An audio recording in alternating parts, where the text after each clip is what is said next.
Hello दोस्तों, कैसे हैं आप सब लोग। आई होप कि आप सब लोग ठीक होंगे। आज हम सुनने जा रहे हैं एक बांझ औरत की कहानी। तो अगर आपको ये कहानी मेरी पसंद आई होंगी या जो लोग मेरे चैनल पर नए हैं तो प्लीज़ मेरे चैनल को लाइक, शेयर और सब्सक्राइब ज़रूर कीजिएगा।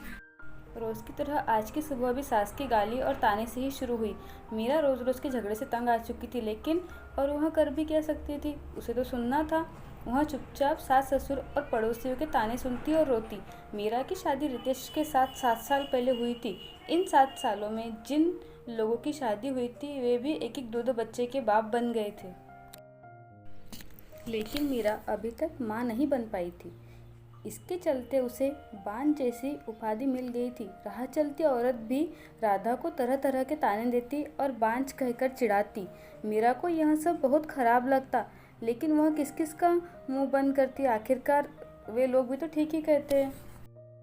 मीरा सोचती, मैं क्या करूं, अपना इलाज तो करा ही रही हूं। डॉक्टर ने लगातार इलाज कराने को कहा है, जो कि मैं कर रही हूं, लेकिन जो मेरे वश में नहीं है उसे मैं कैसे कर सकती हूँ।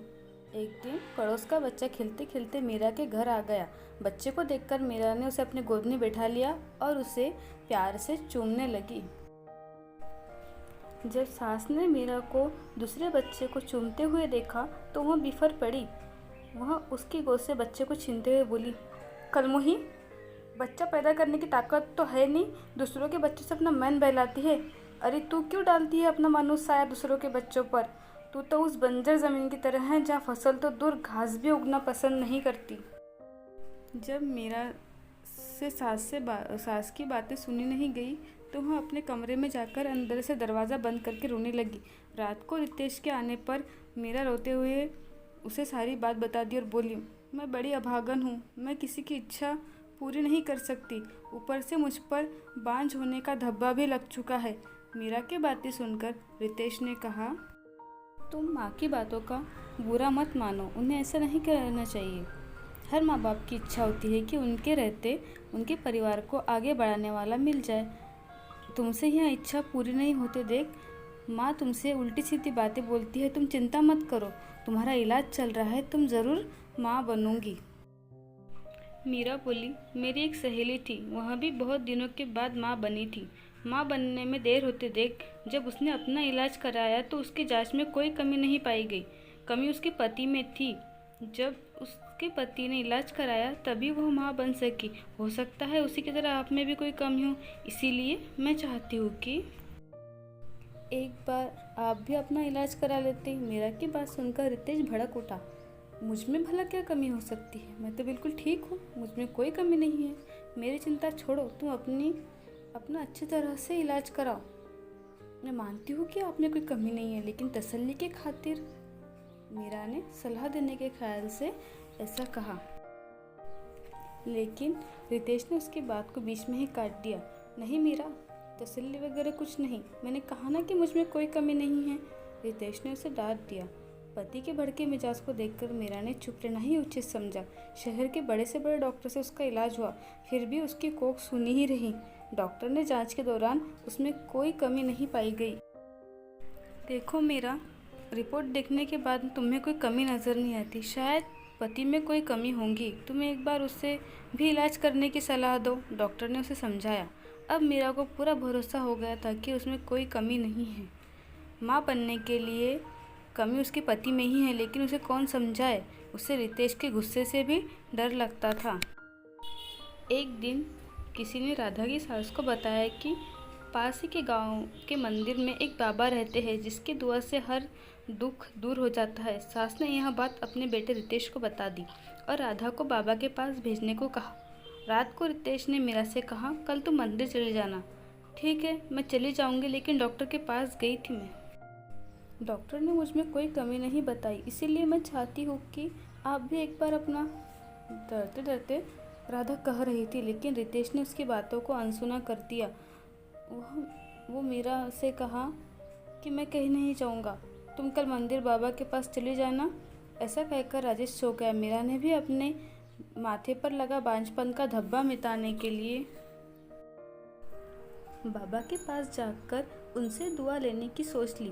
दूसरे दिन सवेरे नहा धोकर वह बाबा के पास चली गई। मंदिर में लगी भीड़ को देखकर उसे भरोसा हो गया था कि वहाँ भी बाबा की दुआ पाकर माँ बन सकती है। मीरा बाबा के पैरों में गिर पड़ कहने लगी, बाबा मेरा दुख दूर करे, मैं 7 साल से बच्चे का मुंह देखने के लिए तड़प रही हूँ। उठो बेटी, निराश मत हो, तुम्हें औलाद का सुख ज़रूर मिलेगा, लेकिन इसके लिए तुम्हें माहवारी होने के बाद 4 दिनों तक यहाँ रहकर लगातार पूजा करनी होगी। ठीक है बाबा, मैं ज़रूर आऊँगी। मेरा खुशी खुशी घर आई। घर आकर उसने सारी बातें अपने पति को बताई। मैं कहता था ना, जो काम दवा नहीं कर सकती कभी कभी दुआ से ही हो जाती है। बाबा की दुआ पाकर अब तुम ज़रूर माँ बनोगी, ऐसा मुझे भरोसा है। तुम ठीक समय पर बाबा के पास चली जाना, रितेश ने खुश होते हुए कहा। मीरा अब बेसब्री से माहवारी का इंतज़ार करने लगी। कुछ दिनों के बाद उसे माहवारी हो गई। माहवारी पूरी होने के बाद मीरा फिर से बाबा के पास गई। उसे देखते ही बाबा ने कहा, बेटी जैसा कि मैंने तुम पहले भी कहा था कि यहीं रहकर 4 दिनों तक लगातार पूजा करनी पड़ेगी, तभी तुम माँ बन सकोगी। जी बाबा, मैं रहने के लिए तैयार हूँ, राधा ने कहा। ठीक है, अभी तुम अंदर चली जाओ, रात से तुम्हारे लिए पूजा करनी शुरू करूँगा। अपनी चाल को कामयाब होता देख बाबा मन ही मन खुश होते हुए बोला। रात को बाबा ने मीरा से कहा,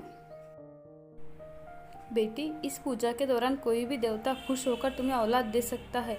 इसके लिए तुम्हें सब कुछ चुपचाप सहन करना पड़ेगा, नहीं तो तुम कभी माँ नहीं बन पाओगी। जी बाबा, मैं सब कुछ करने के लिए तैयार हूँ, बस मुझे औलाद होनी चाहिए। मीरा के इतना कहने के बाद बाबा उसे एक कोठरी में ले गए जहाँ हवन कुंड बना हुआ था और उसमें आग जल रही थी। बाबा ने उसे वहीं पर बिठा दिया और वह भी बैठकर जाप करने लगा। कुछ देर तक जाप करने के बाबा ने कहा, मीरा देवता मुझ में समा चुके हैं, वह तुम्हें औलाद का सुख देना चाहते हैं, इसलिए तुम चुपचाप अपने बदन के सारे कपड़े उतार दो और औलाद पाने के लिए मेरे पास आ जाओ, वह तुम्हें दुआ देना चाहते हैं। मीरा ने यह सोचकर कि बाबा में देवता समा चुके हैं और देवता जो भी करते हैं गलत नहीं करते, इसीलिए उसने अपने बदन के सारे कपड़े उतार दिए।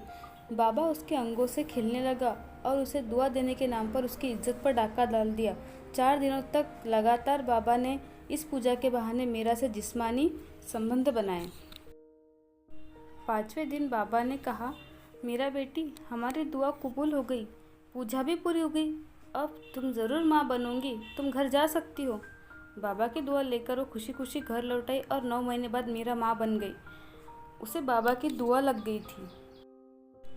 उसके माथे से बांझपन का धब्बा मिट चुका था।